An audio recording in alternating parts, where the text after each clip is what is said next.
Hi, this is Dr. Fox. Let's take a look at the facial nerve. In this video, we'll discuss the distribution and the branches of the facial nerve with an emphasis on the portions distal to the stylomastoid foramen.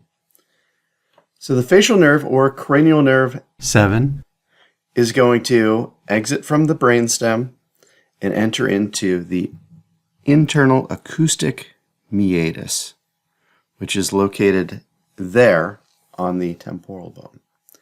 It's at this point that the nerve is within the facial canal. The facial canal has a bend to it, so two bends actually. It is Z-shaped within the bone, and it happens to be the largest osseous canal in the nerve for the skull. There are going to be 3 branches within the osseous canal, and then the continuation of that nerve is going to be the motor trunk, which exits through the stylomastoid foramen of the cranium. That stylomastoid foramen gets its name because it is intermediate between the styloid process and the mastoid process of the bone, where we can see the styloid process anterior and the mastoid process posterior. So let's take a look at some of these branches from a fairly high level. So let's start with the greater petrosal nerve. The greater petrosal nerve is the first branch of the facial nerve in the osseous canal. It conducts preganglionic parasympathetic fibers that are going to ultimately serve the lacrimal gland and mucosa of the nasal cavity. It does so by synapsing in the pterygopalatine ganglion, which will be the focus of a future session. From that ganglion, there will be branches that go on to serve the nasal cavity and branches that go on to serve the lacrimal gland, the gland which produces tears for our eyes. The next branch within that canal is actually the nerve to the stapedius muscle. So the nerve to the stapedius muscle serves one of the skeletal muscles that can be found within the middle ear.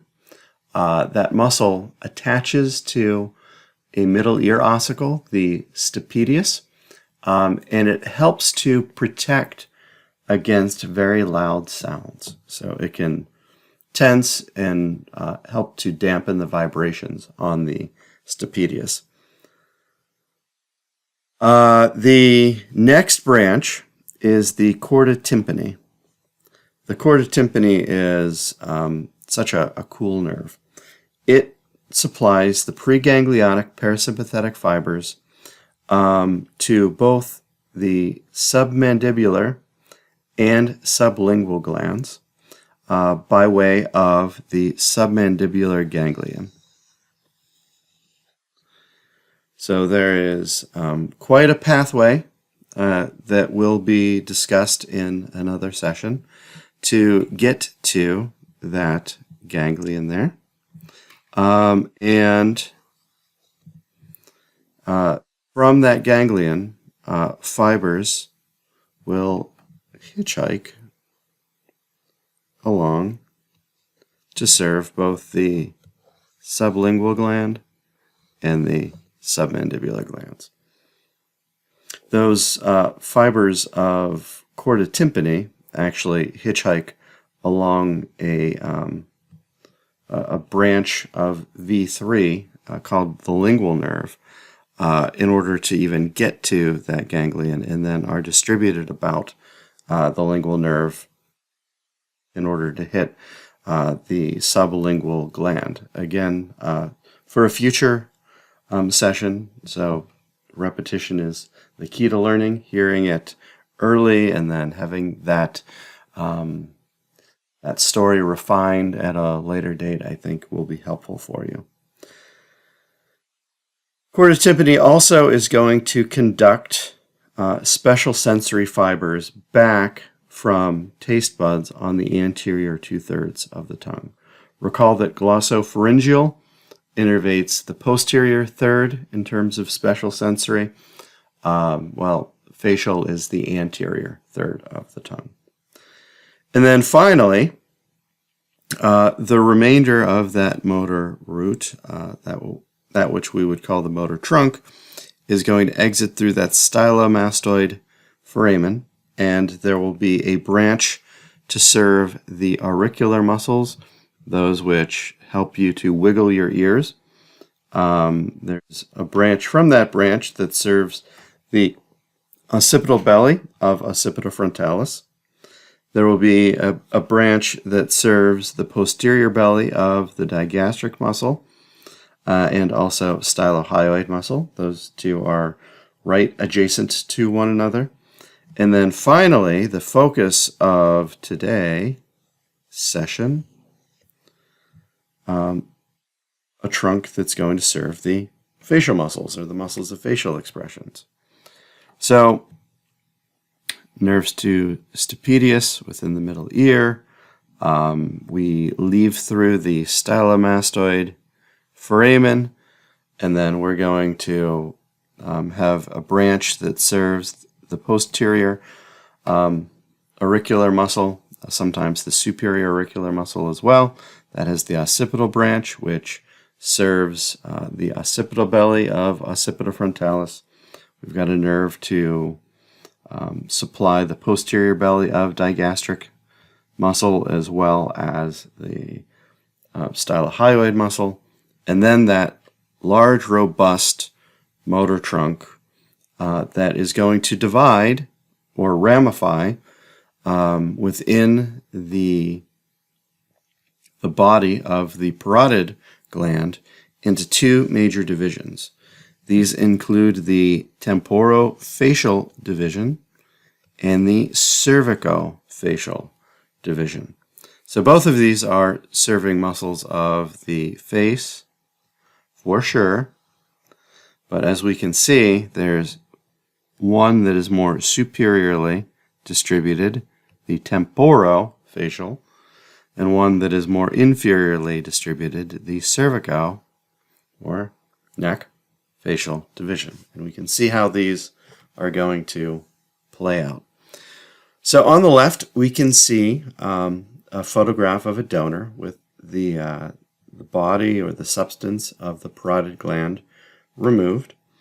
We can see that motor trunk right there, and we can see the two main divisions. So there's the temporofacial division, and then there is the cervicofacial division. That temporofacial division is going to substantially support three groups of facial nerve branches. There will be groups that we will call the temporal branches, and then there will be groups that we call the zygomatic branches, and then there will be buccal branches. In terms of differentiating temporal branches from zygomatic branches, I look to that lateral canthus or angle of the eye, and so this might be one of the temporal branches there. Anything that is distributing superior to that plane is a temporal branch. Anything inferior to that plane is likely going to be a zygomatic branch. The zygomatic branches are distributed upon the zygomatic bone, or the zygoma, the cheekbone. Then we have buccal branches, which are going to serve the buccolabial muscles. Notice that the cervicofacial division also serves those buccal branches, so we have that in common between the two. These branches tend to be highly variable, and the buccal branches probably the most so. they will form all kinds of associations on the way out to serve those buccolabial muscles. The next branch is the marginal mandibular branch, which we can find here going down along that inferior margin of the mandible. And then the last branch goes down to serve platysma. That will be the cervical branch of the facial nerve. Not to be confused with the transverse cervical branches that are cutaneous nerves of the cervical plexus. Again, very, very highly variable. So there isn't one pattern that we're going to see among all of these branches. There is a handy mnemonic to remembering the branches that are serving the facial muscles, and that is 10 zebras bit my coccyx. So 10 temporal, zebras, zygomatic, bit, buccal, my, marginal mandibular, coccyx, which is the name of the tailbone, cervical branch. So we can see these branches here with the parotid gland intact, and this is how you will encounter them first in the lab. So we can see some temporal branches there. There's the angle of the eye, zygomatic branches here, and then we can see some robust buccal branches heading out there, and they kind of come together, sometimes forming a somewhat mild plexus. There's our marginal mandibular branch there, and a cervical branch just right there, heading deep to the platysma muscle. So just a quick recap. The temporal branches, superior to the lateral canthus of the eye, so draw a line there, kind of boop, going back. Buccal branches heading out to the buccolabial muscles, whereas the zygomatic branches, which are probably the more difficult to distinguish, are heading up to serve orbicularis oculi here. They are not going to the buccolabial muscles. Marginal mandibular branch along the starting at the angle of the mandible and then along that inferior margin of the mandible, and then the cervical branch is going to dive below the mandible. So that brings us to the assessment question of the video, and that is: the facial canal begins in the internal acoustic meatus and ends at which distal opening? So the key here is distal. So recall that proximal means at the beginning of a tube, distal at the end of a tube. So what is the ending of the facial canal? Is it the external acoustic meatus? Well, there would be a certain logic to that if it began with the internal acoustic meatus, but that tube is servicing the external ear, which we'll discuss at a later time. That is not correct. The foramen magnum is way wrong, so that's the occipital bone. Foramen rotundum, that is also incorrect. Petrotympanic fissure, no, that's not right either, but it's closer. The stylomastoid foramen, yes, that is correct. That intermediate window between the styloid and mastoid foramina. So E, final answer, correct. Thank you so much for your time, and I'll talk to you in the next video.